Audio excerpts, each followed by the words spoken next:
All right, how's it going? Welcome to the first actual video for numbers and sets. And if you clicked on this video, hopefully that means I didn't scare you away in the course overview. So if you're still here, that's great, and thanks for being here. And I'm just gonna let you know right now that hopefully if I didn't scare you away in the first one, I'm not gonna scare you away in this one either. This is going to be arguably one of the most general course introduction videos that I make. And the reason for that has to do with the topic that we're looking at, numbers and sets.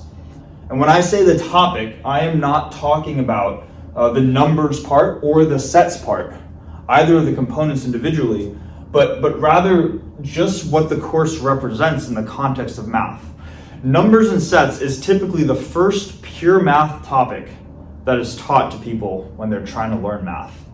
And because it's one of the first pure math topics, what that means is that not only are people responsible for learning the content of the course, but they're also responsible for learning,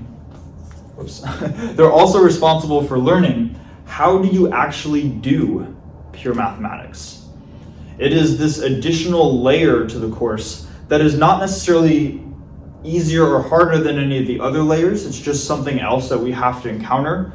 So what I want to do as the very first starting point is just to make that very clear, that one of the goals of this course, and in my opinion, this should be the main goal of the course. It should come above trying to learn the specifics of set theory and the specifics of number theory.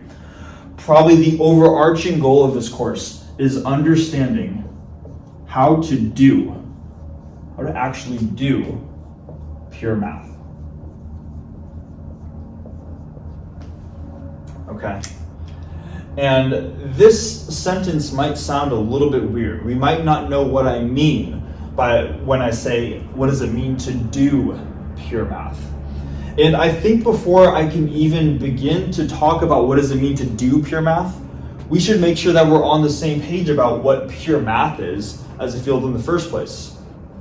Because I know that by the time I had finished high school, I had no idea what pure math meant. And even when I was applying for majors in college, there was a math major and an applied math major. And I said, I don't know what applied math is. I know I like math, so I'm gonna sign up for math as a math major, which turned out to be pure math. And that's what that was my declaring major going in to undergrad. And that was literally my logic. I had no idea what this meant. So if you're not sure what pure math means, that's totally okay. That's going to be the first thing that we end up talking about. So let's do this. Let's write out pure math. And then I mentioned this once, but also there's this other area called applied math.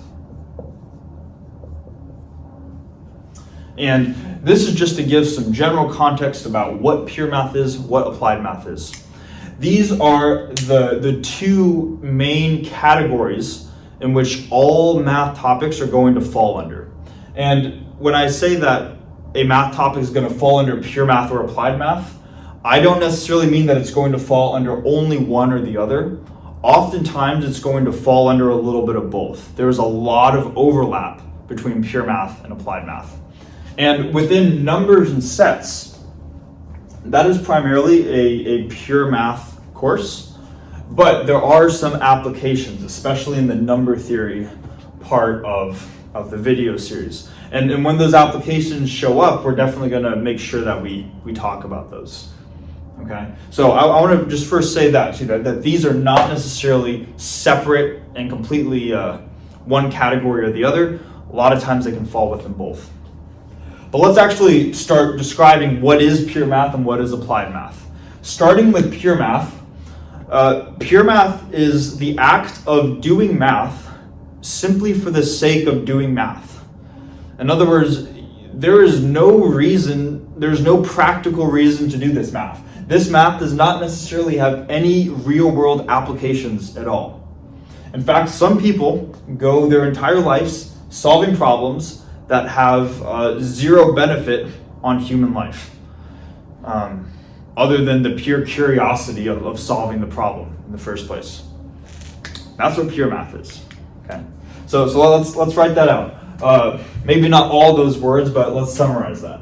Pure math is doing math for this, let's say for the sake of just doing math. So for the sake of doing math. Okay? That's pure math.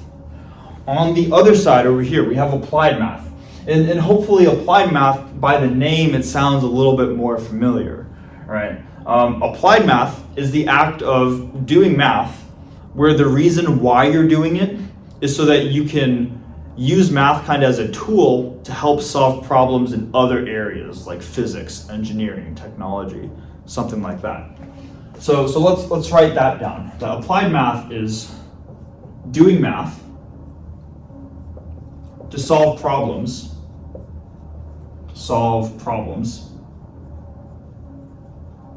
in other fields.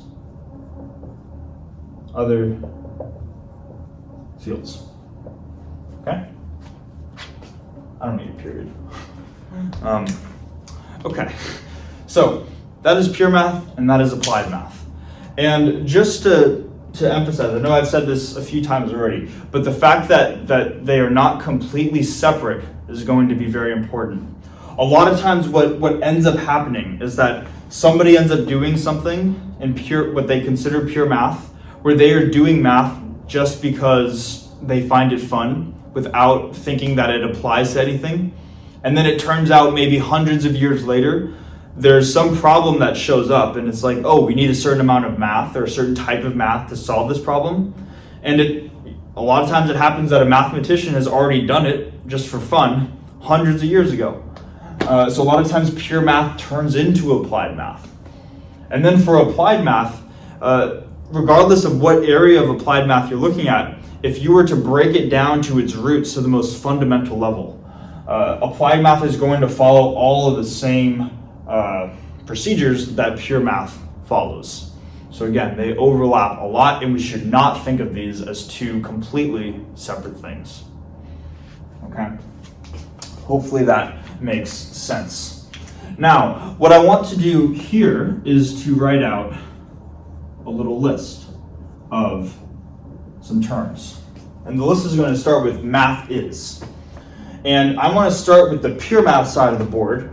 And we should ask ourselves, why would people do pure math? Why would people solve math problems that don't have any application to reality or real life? And hopefully it makes sense that the only reason you would do something that doesn't apply to real life is because you find it fun. Right? I mean, why else would you do it? It doesn't necessarily pay a whole lot. It's not necessarily easy. It can be a little bit challenging. So there has to be another benefit to doing pure math. And the reason why people do it is because these people find it fun. They genuinely enjoy doing math. Okay? So that's the first thing on this list. Math is fun. That's a big comma. Maybe I'll put a smiley face because it's fun. All right? Then moving over to the applied math side. People that do applied math, they absolutely find it enjoyable. They find it fun as well. There's no doubt about it. They're doing math all day long. But there's also another level of appeal to doing applied math that there is not to pure math. And hopefully that level of appeal is obvious or is clear. The people enjoy doing applied math because it's useful. It can be used to help solve real world problems. So in addition to this list, math is fun, I'm also going to write useful. Math is fun, math is useful.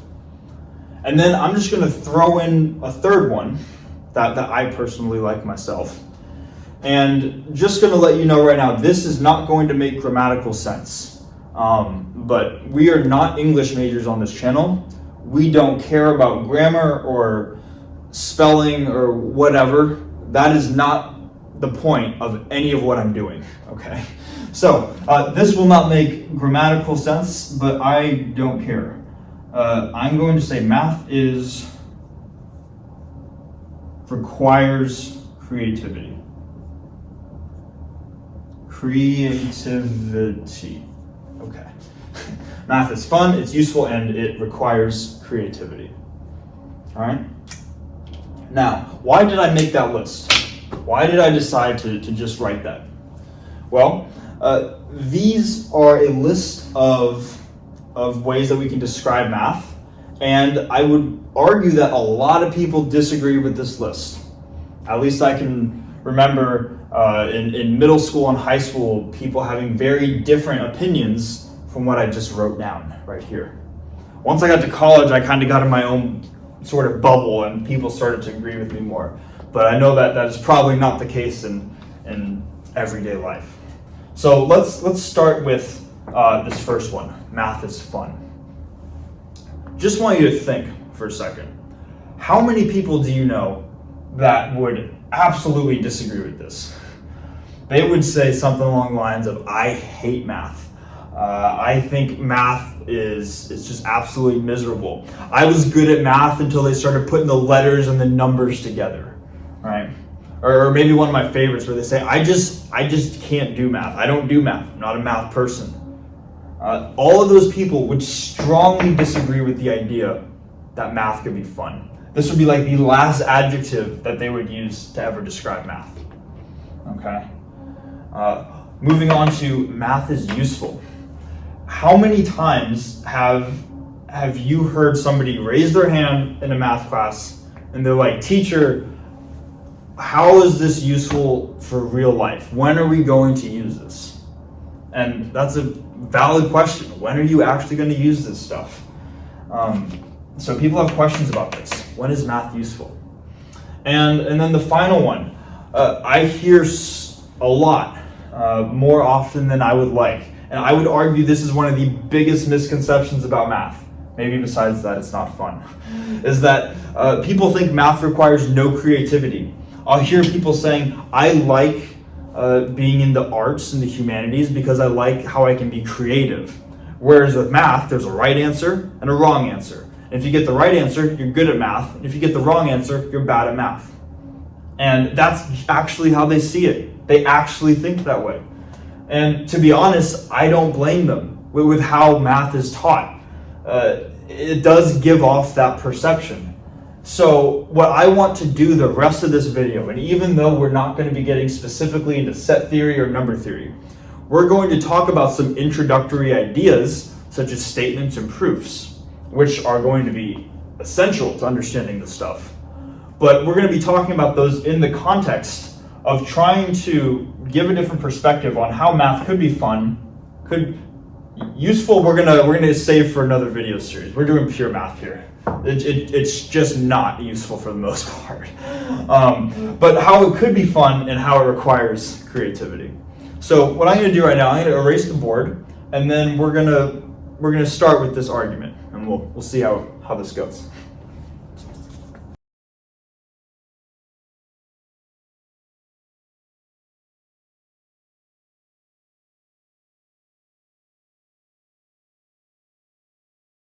All right, so I am going to try to claim that math can be fun and that math requires creativity. I know we're getting ambitious on the first one, right? And this is if you already find it fun and you already think that it requires creativity, good for you.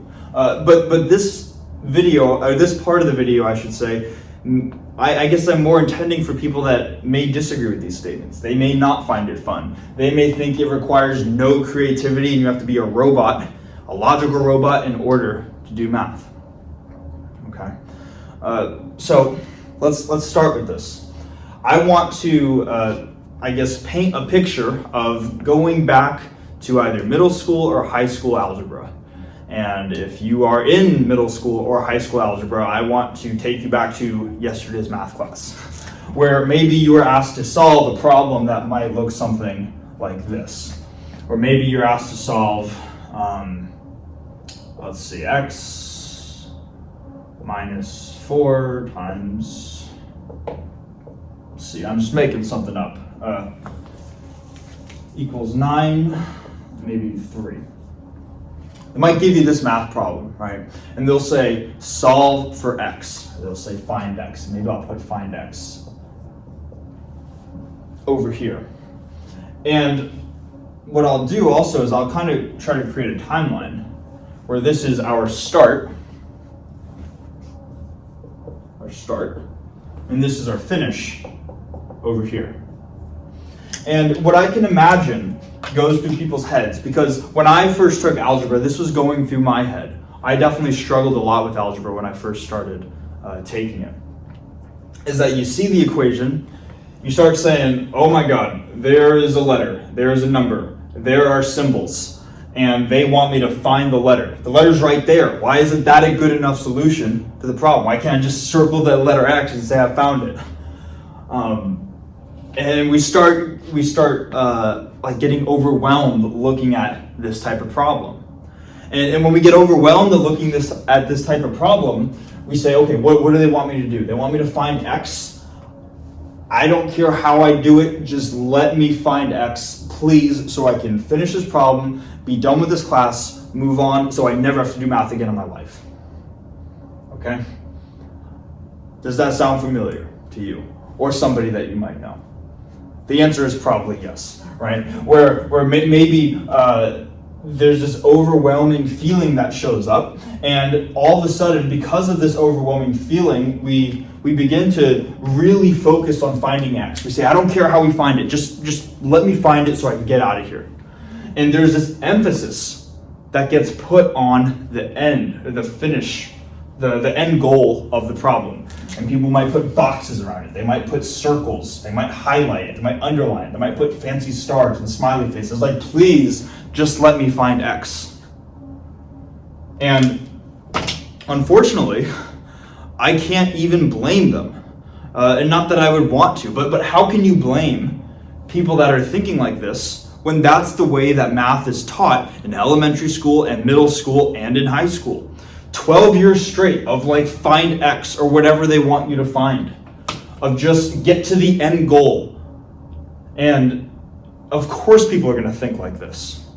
And then if this is how people think, of course they're not going to like math.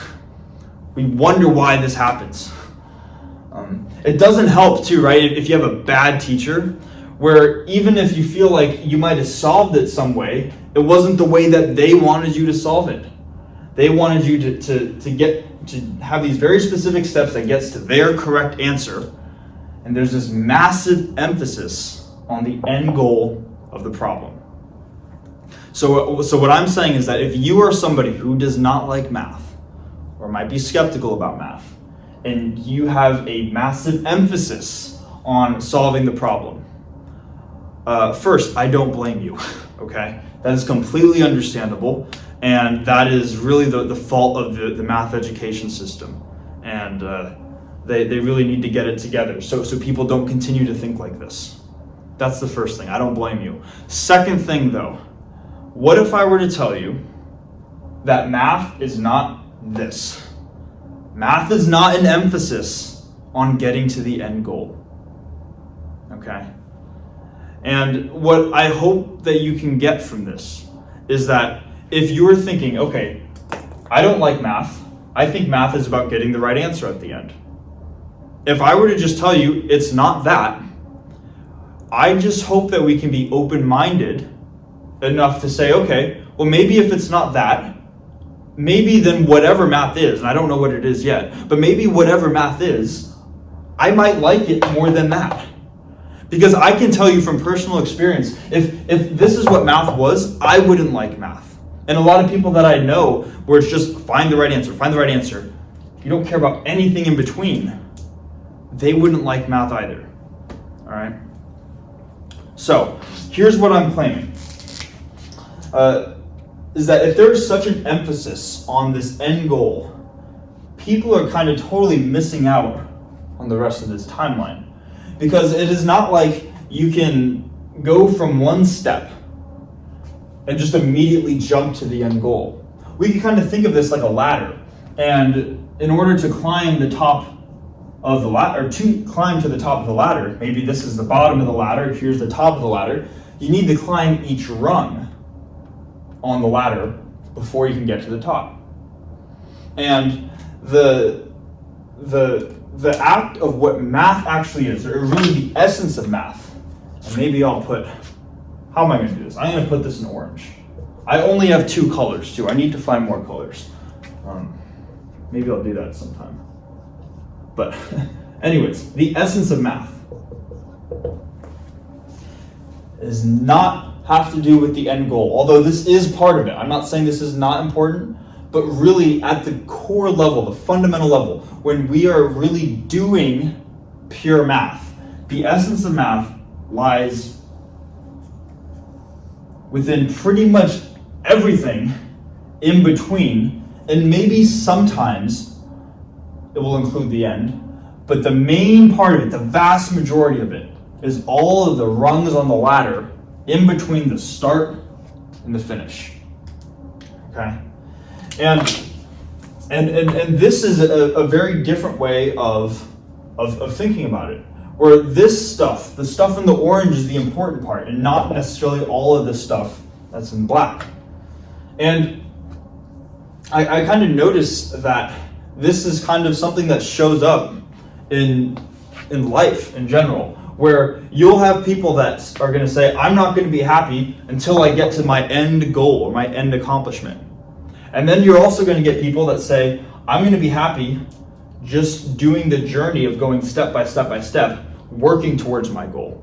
And then I can still be happy as well when I get there. But I'm really getting enjoyment out of the journey along the way. And which person is generally more happy? The person who's miserable until they get here, or the person who is just enjoying every step of the way? It's almost always the second person, right? And therefore, what my claim is that if we start to think about math in a way where we are prioritizing the steps along the way, that will be more enjoyable than having this massive emphasis on just this end goal right here. Okay? Hopefully that makes sense. Now, what I want to do is this is all very analogy-like. I want to start putting some concrete some concrete terms into here so we can actually start off with the course. First thing is that if pure math is climbing the ladder, the rungs on the ladder, going step by step by step by step. First thing is, what are these rungs on this ladder right here? And the rungs on this ladder are called statements. And let's write this out here, statements. Or statement. And when we do stuff in math, it is very important that we have clear definitions for what things mean in math. So that way there's no ambiguity and there's not a lot of disagreement. Everybody can agree on what a term means. So you're going to see me do this a lot in pretty much every upcoming video that gets published, is I'm going to have a term that I want to define, and I'll probably put that in parentheses. I'll put DEF on the left of this to say we're going to define this word, and then write out the definition for what a statement is. All right, just going to pull the definition of statement down on my laptop right here, but essentially a statement is just a sentence that has a true or false value. So let me write that out real quickly.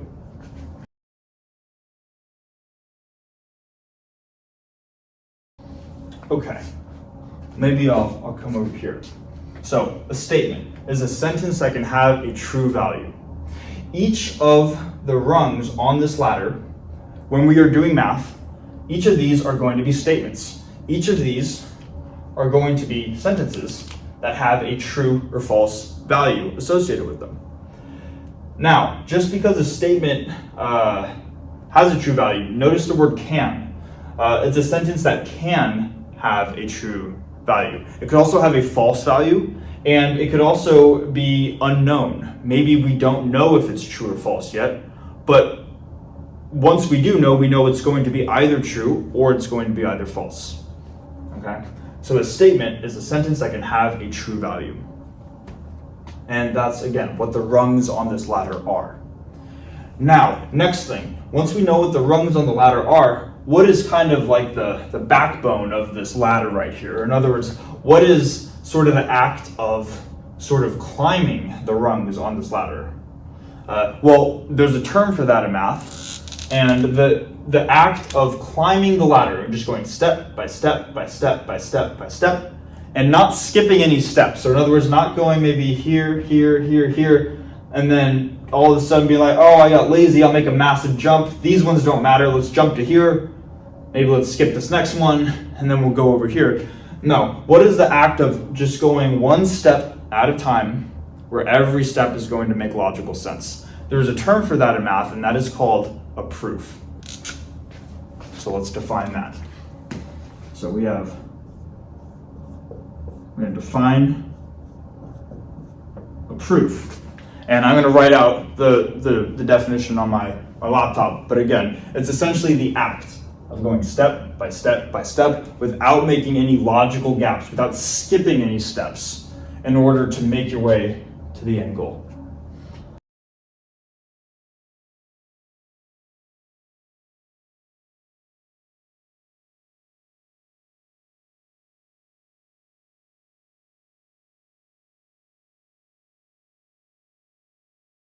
All right, so just to read it out really quickly.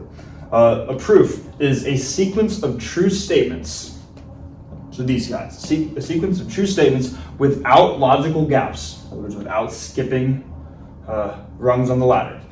That is a logical argument establishing some conclusion. In other words, we're going step by step by step until we get to our end goal, which is called the conclusion. Okay, so when we say that math is really about going step by step by step by step, and that is what it means to do math, rather than to just obsess over some answer and to BS your way to that answer.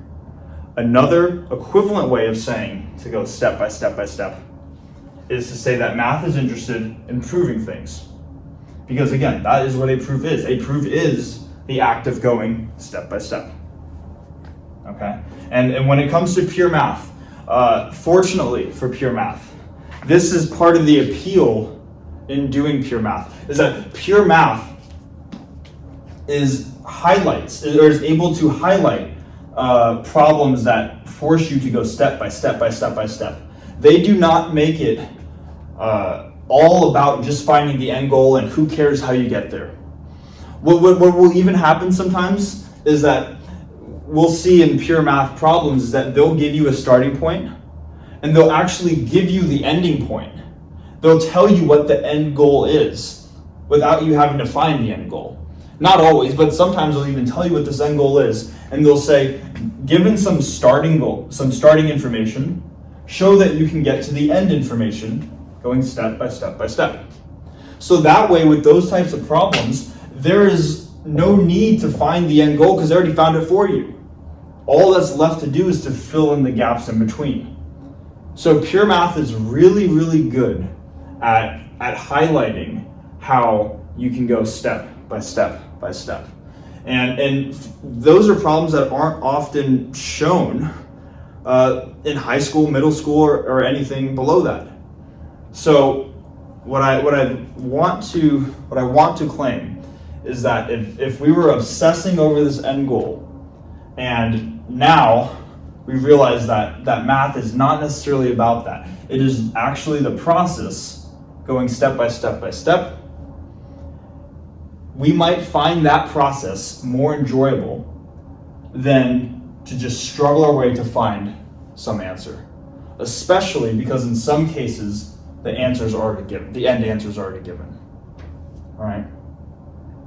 Now, what you might be thinking, because I have thought this as well when I was first thinking of pure math, is if they give me a starting goal and they give me the end goal and they just tell me to go step by step, to go from the start to the end, why am I doing this?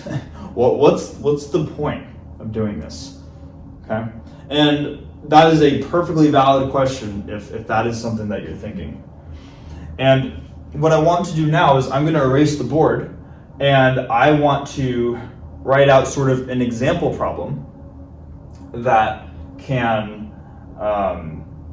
essentially show why we would want to do something like that.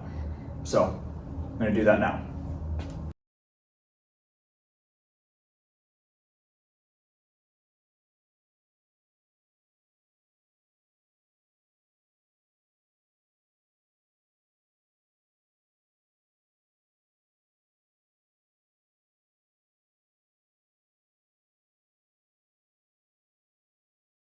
All right, so hopefully something got messed up with the video, so I had to retake this last clip. So hopefully there's not too much overlap, but if there's not, that's great. So I think we left off, if I can remember, at the point where I said that we would go through an example of showing how we would have a given starting point and a given ending point. And what I just drew out is probably not what you were expecting if I said this is going to be a sort of math problem. But I want to show that something like this can be posed or can be written as a math problem, and why hopefully this allows us to see why math can be fun and requires creativity. Okay.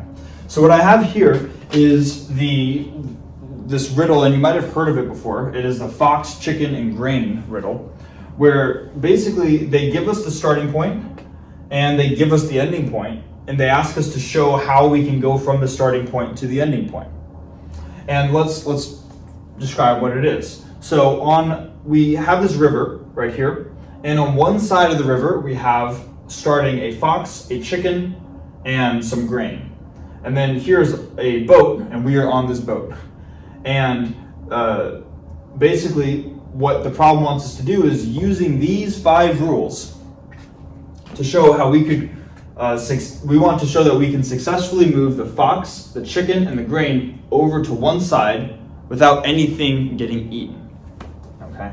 And here are the conditions. The first is that this boat is only big enough for us, the human, and one of the 3 possible, either the fox or the chicken or the grain. So we can only move one from one side of the river to the other.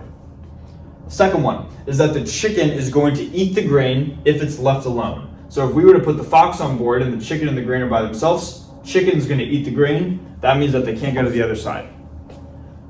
Third rule, the fox eats the chicken if the 2 are left by themselves. So if we were to move the grain first, and it's just these 2, the fox would eat the chicken, and then not all 3 could move to the other side. Fourth is that the fox does not eat the grain. So in other words, if the chicken moves first, we're left with the fox and the grain by themselves, and the fox, I guess he doesn't like grain, so the fox will not eat the grain.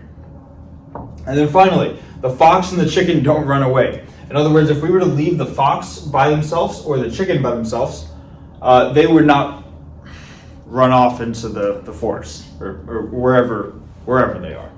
Okay. So this is a word problem, but it can definitely get posed as a math problem, where we have a clear starting point and a clear ending point, and we're asked to show the steps in between on how we can go from one side to the other. And hopefully we see that we have to creatively use these rules, or given these rules, we have to be creative in how we use these rules in order to accomplish this task. It may not be the same type of creativity as making a sculpture or painting a painting or anything like that, but there's definitely still creativity involved. You can't just blindly plug and chug various steps. You have to be very thoughtful about how you are using each of these steps. Okay? So it definitely requires you to be creative in order to figure this one out. Also, people might say, if you know the starting point and if you know the ending point, why do you care? For this problem, people that would be saying that's like saying, if you know the fox, chicken, and grain can get to the other side, why not just, who cares how you do it, just move them to the other side and then be done with it. And it's like, yeah, you can do that, but that kind of ruins what makes this kind of a fun little riddle to try to work through. The fun is in the fact that you're only allowed to use these rules right here, and you have to just go step by step by step and try to be creative and to try to figure out how you can actually do that. The fun is in the process of getting to this end line or finish line, whatever you want to call it. Okay? And hopefully you see that. So let's see. That's what. Yeah. So I would argue that this could be thought of as fun. And it definitely requires creativity. And you might be thinking like, okay, I could see how this could be fun, or it could be kind of fun to try to work through. That doesn't mean I think math is fun. And what I would say to that is that pure math is a lot like this problem right here. It's just that a lot of the times they're not decorated with the fancy fox, chicken, doesn't have pictures necessarily, and it won't have a lot of the cosmetic features like this problem has. But we could strip this problem down to like the bare bones and show that it would follow similar structure that mathematical problems would follow.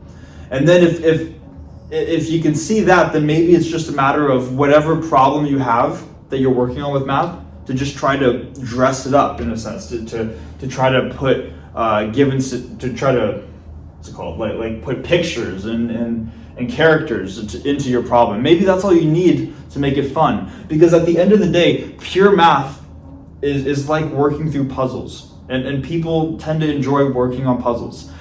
Different areas of pure math are just different types of puzzles, and that's why people find this stuff fun. And it doesn't need to be this dreadful thing that people absolutely hate, trying to find the right answer. If you like doing puzzles, I really think you're gonna like pure math, okay? Now, all I want to do to finish off this video is to kind of break this problem down. I'm not gonna solve it because I don't want to ruin the creative fun for you guys. Also, the solution's online everywhere. But beside the point, right? I want to just break this problem down into showing how it can be thought of or posed as a math problem. But before we can do that, I need to first describe one more set of concepts that go into this sort of ladder and rungs on the ladder analogy.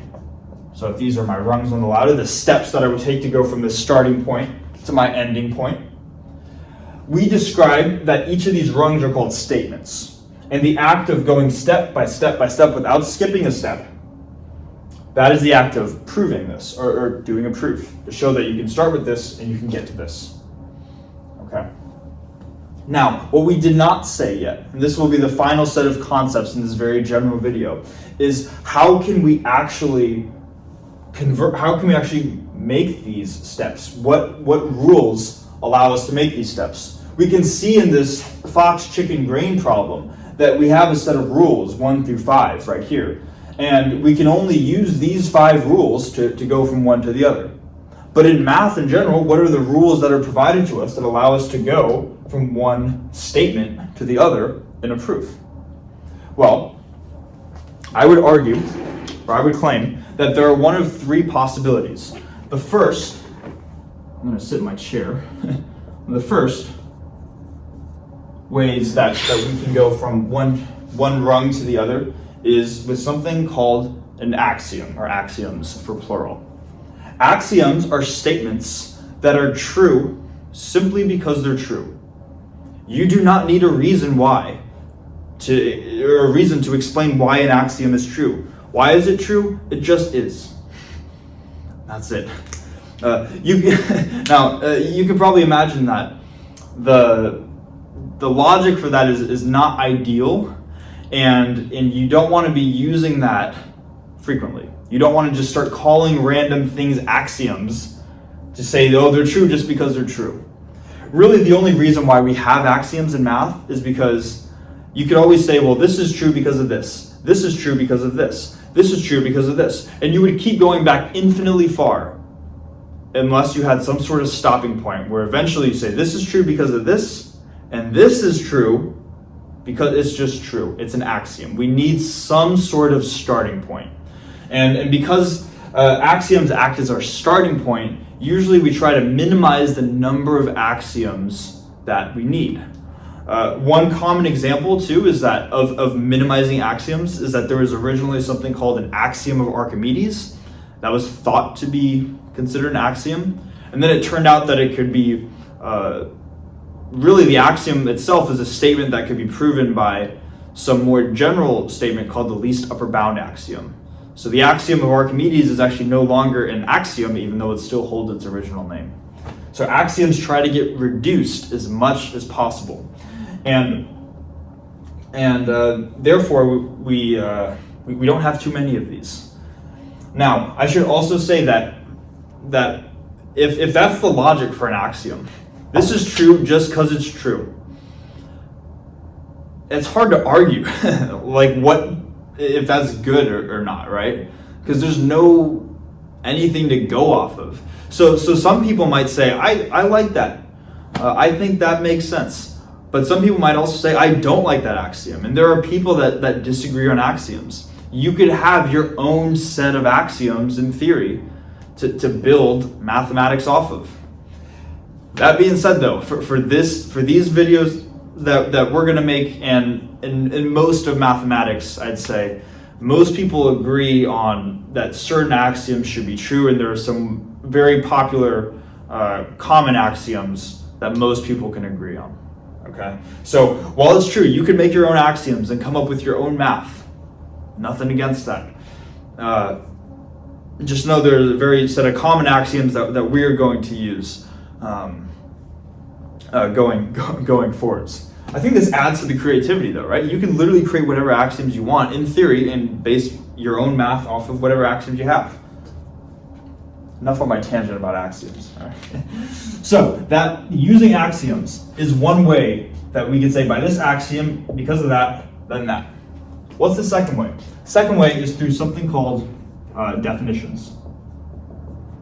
How are things defined? We've already defined statements and we've defined what a proof is. Those are examples of definitions. We're going to have very clear and concrete definitions for mathematical ideas going forward, but based off of a definition, that allows us to make one step to the next. All right? And then the third one, and probably the most common one that's going to show up in math, I'm going to generally call previous, if I spelled that right, yeah, previous results. All right? Previous results can fall under many different names, and we'll see them as we'll talk about them as they show up. But they could be called theorems, propositions, lemmas, corollaries. Got a bunch of different names. They're all roughly similar, but they are essentially results, and we can use those as previously obtained results. So what would an example of that look like visually? If, let's say, this is our ladder, or the thing that, this is our start point, this is our ending point, and we are trying to prove how to go from here to here. Let's say in an earlier problem, we already showed how to go from here to maybe this rung right here to this statement. Then, if we have already shown how to go from here to here, then what we could do is, with this problem, we could say, oh, by that previous result, we already know we can go from here to here. So let's start here, and now just show how we can go from here to here. So you can use previously obtained results in order to make your way, and results build off each other, is essentially what I'm trying to get at. Okay? Now, those are the three ways, at least off the top of my head, that I can think of that allow us to progress in a proof. What I just want to do now is to show that each of these 5 rules can be classified as one of these 3. Unfortunately, because there's no simpler problem that I came up with a fox, chicken, and green, I won't have any previous results for any of these 5 rules, but I want to show that each of these 5 rules can be classed as either an axiom or a definition. So let's just go through these. So the first one is that the boat holds you in one of the 3, either fox, chicken, or goat. And this one, you could argue that the boat is defined as something that holds you and one other person and moves across. Or you could, these are very similar. You could probably also define it as an axiom as well, where you say, why isn't the boat bigger? Well, that's just how big the boat is. It just holds you and one other person. So we have some variety. I will call this an axiom. But the boat definition could be fit within here as well. Number 2, the chicken eats the grain if the chicken and the grain are left alone by themselves. This would be a way that we could define what the chicken is in this problem. Next one, fox eats the chicken if the fox and the chicken are left alone by themselves. This could be a definition for what the fox is. Next one, the fox does not eat the grain if the fox and the grain are left by themselves. This could be another way of defining the fox and in turn the grain. I guess these 3 can define the fox, the chicken, and the grain. And then maybe the last one, the fox and the chicken don't run away. These could get thrown into, I guess, definitions of the fox and the chicken. You could make that case. You could also call it an axiom. Somebody could say, well, why don't they just run away? And it's like, well, they just don't, by the axiom. All right. These are very, very similar, by the way. It's just that often we don't call definitions axioms, so that's why I'm trying to make a distinction. The one thing I want to, I guess, point out, and then we'll probably call it for this video. It is getting relatively long already, right? Is that notice in these definitions that things are defined, and this is going to be true in math. We're going to see a lot of this. That the way things are defined in math is how they interact with other mathematical quantities. Notice that the chicken is not defined as something that has feathers and tastes really good when you fry it, right?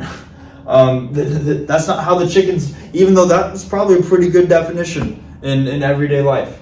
But maybe not the fried chicken's good, man. But the way that the chicken would get defined in this problem is something that would get eaten by the fox if left alone with the fox, and something that eats the grain if left alone with the grain. It is defined based off of how it interacts with the other components within your problem. Same thing with how the fox is defined, and same thing with how the grain is defined. So that's just the one other statement that I want to make. Actually, no, I want to make one more after this. That's the first one. Definitions are constructed based off of how things interact often, and not some other definition that you might see in a dictionary. Okay. And then lastly, the last thing that I want to say.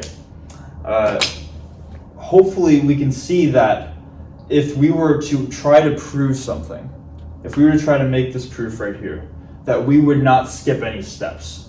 We would not, for example, this would not be a good proof to say, well, we could, I don't know how we do it, but if you could move the fox and the grain over to that side, if you could do that somehow, then you just move the chicken over and then you're done.